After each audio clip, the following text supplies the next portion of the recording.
What is the intention of the multiple formations of the U.S. Navy to gather around China? We can park more than 100 nuclear warheads at your door, but you don't know or do anything about it. Recently, the U.S. Navy announced a high-profile strategic nuclear submarine docked in Guam. At the same time, a U.S. amphibious assault ship carrying an F-35B carried out exercises in the East China Sea, and the Carl Vinson aircraft carrier and Essex amphibious assault ship in the South China Sea are also heading north. They left the United States at the beginning of the month. The local Lincoln aircraft carrier is approaching the western Pacific waters step by step. Up to 4 U.S. aircraft carriers capable of taking off and landing stealth fighter jets and a search for strategic nuclear submarines will gather around China.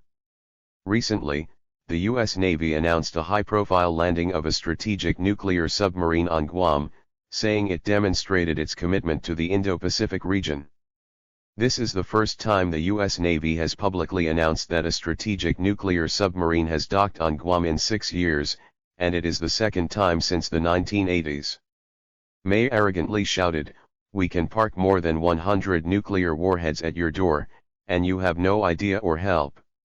At the same time, after laying down at the Sasebo base in Japan for several months, the amphibious assault ship USS America carried F-35B stealth fighter jets to the sea again to conduct exercises in the East China Sea, the USS Carl Vinson aircraft carrier in the South China Sea carrying F-35C stealth fighter jets. The amphibious assault ship Essex is heading north. The Lincoln aircraft carrier, which has just left the United States at the beginning of the new year, is also approaching the western Pacific waters. This means that up to 4 U.S. aircraft carriers capable of taking off and landing stealth fighter jets and a strategic nuclear submarine will gather around China.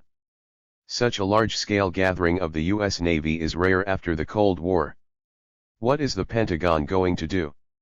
Many U.S. media said that Washington used this to show its military power to allies and enemies, especially to send a silent warning to China and the DPRK.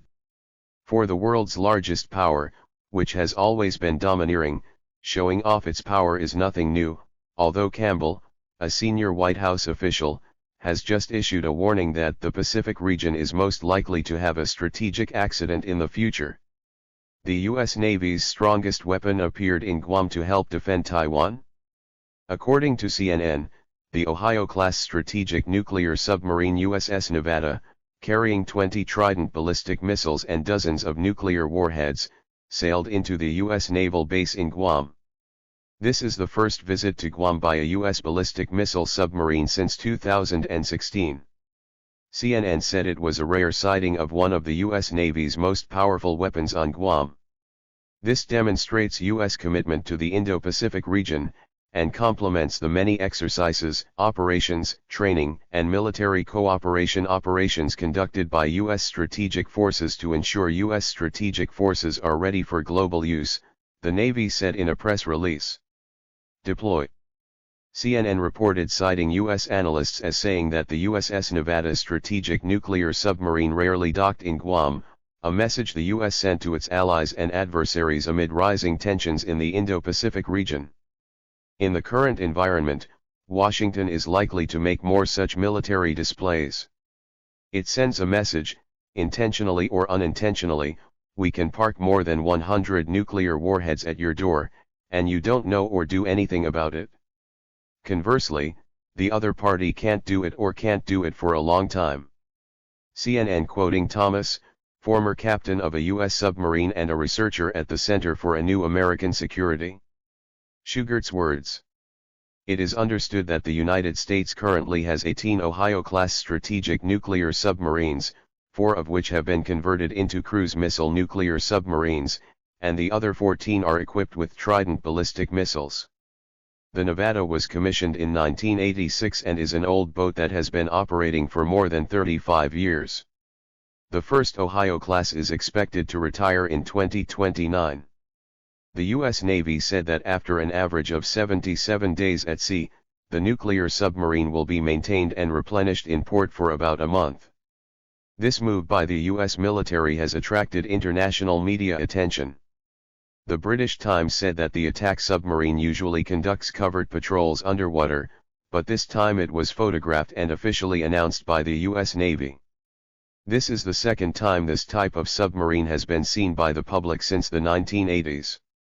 Analysts believe that when Sino-US relations are tense, the situation in the Taiwan Strait is heating up, and North Korea has repeatedly tested missiles. Washington wants to use nuclear-powered submarines to stop at Guam to send a message to the outside world. Russia today emphasized that Guam is near Taiwan, where there is the U.S. military base closest to China on U.S. territory, less than 3,000 kilometers from Taiwan, China. The U.S. nuclear submarine's visit to Guam comes at a time of growing disputes between China and the U.S., especially over Taiwan. In addition to political signals, the Nevada's presence in the region also provides the U.S. military with the opportunity to learn anti-submarine. He said that the conflict between China and the United States is not necessary, but the Army stepped up its action. Military experts said that the U.S. military's action has three purposes. First of all, to focus on displaying its powerful 3-in-1 strategic nuclear force. The Ohio-class strategic nuclear submarine is an important manifestation of the U.S. military's global military hegemony. Second, it shows that the United States does not rule out the use of nuclear weapons in a conflict with China, especially on the Taiwan Strait issue. Due to the continuous expansion of the Opera naval base on Guam, it is not ruled out that the Ohio-class strategic nuclear submarines including the Nevada will be stationed in Guam in the future, and will continue to put pressure on China. Third, show allies their determination to continue to provide a nuclear umbrella and show that they will not give up the preemptive nuclear policy. The Russia's Sputnik commented, China's nuclear policy prohibits the preemptive use of nuclear weapons, but the United States does not have such restrictions. The Biden administration has hinted that it plans to change its nuclear policy, but allies ask it not to give up the threat of preemptive nuclear strikes against China and Russia. At the start of the new year, the 5 nuclear powers of the Security Council issued a joint statement saying they believed that a nuclear war cannot be won and must not be fought and that weapons are not aimed at each other. The US and China need to sit down and have a dialogue. Germany's Focus believes that the US Indo-Pacific strategy, China's growing confidence in its own power, and European countries' involvement in the Indo-Pacific have made it the most risky region in the future. Conflict with Beijing is neither doomed nor necessary. The national interests stated that China may be the United States' biggest security threat, but also its biggest opportunity. These days, the Pentagon spends a lot of time thinking about how to defeat China in a possible future war, possibly over Taiwan. The question is, how will the game play out? According to Indo-Pacific Command's assessment, although the U.S. military and its allies still have the upper hand in equipment, the future does not look good. By 2025, China's military power in the region will surpass that of the United States. Show your muscles. The U.S. military's strongest demonstration to China. According to the South China Sea Strategic Situational Awareness Weibo News, the USS Carl Vinson has left the South China Sea through the Mindoro Strait after maneuvering around the Nansha Islands. In addition to the amphibious assault ship USS Essex accompanying the aircraft carrier, it is expected that 1 aircraft carrier strike group and 2 amphibious alert groups of the U.S. military in the Western Pacific will further converge for a 1+2 joint exercise. As a cutting-edge amphibious assault ship of the U.S. Navy that was commissioned in 2014, the America was specially designed to strengthen its aviation capabilities at the beginning of its design to accommodate more aircraft and aviation fuel.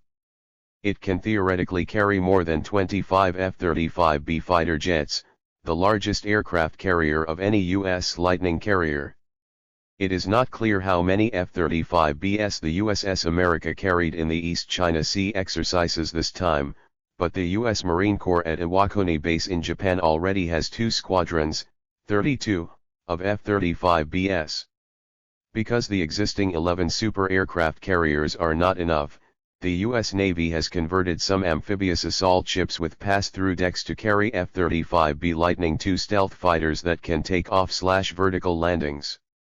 This modified amphibious assault ship is called the Lightning Carrier and can act as an auxiliary force for the supercarrier. If you count the Lincoln that is approaching westward, there will be a combination of 2 super aircraft carriers and 2 Lightning aircraft carriers in the waters around China, far exceeding the 3 Kingdoms and 4 aircraft carriers that appeared in the Okinawa waters last year. The latter includes the USS Carl Vinson and the amphibious assault ship USS America, the British aircraft carrier HMS Queen Elizabeth and the Japanese quasi-aircraft carrier USS Ise. You know, even the U.S. Navy has a hard time concentrating multiple aircraft carriers in the same waters. Generally speaking, a single aircraft carrier battle group is the standard equipment of the U.S. Navy when it conducts regular deterrence cruises. When the situation in the region is tense, a dual aircraft carrier battle group will be concentrated for emergency needs, and the formation of 3 aircraft carrier battle groups usually means that there is a serious crisis, or an extremely ostentatious warning of force. As for the 4 aircraft carriers, if it is not to deal with regional armed conflicts, it is already the strongest demonstration. It is worth noting that this time, the 4 U.S. aircraft carriers also show a trend of high coordination between the U.S. Navy and the Marine Corps. The F-35C fighters carried by the Carl Vinson belong to the U.S. Navy, while the F-35CS of the Lincoln belong to the U.S. Marine Corps. The F-35BS of the USS America also belong to the Marine Corps. Can take off and land on the Essex. In other words, the U.S. Navy has assembled 4 aircraft carriers this time, and the core carrier-based aircraft carried are actually the F-35 series fighters of the U.S. Marine Corps.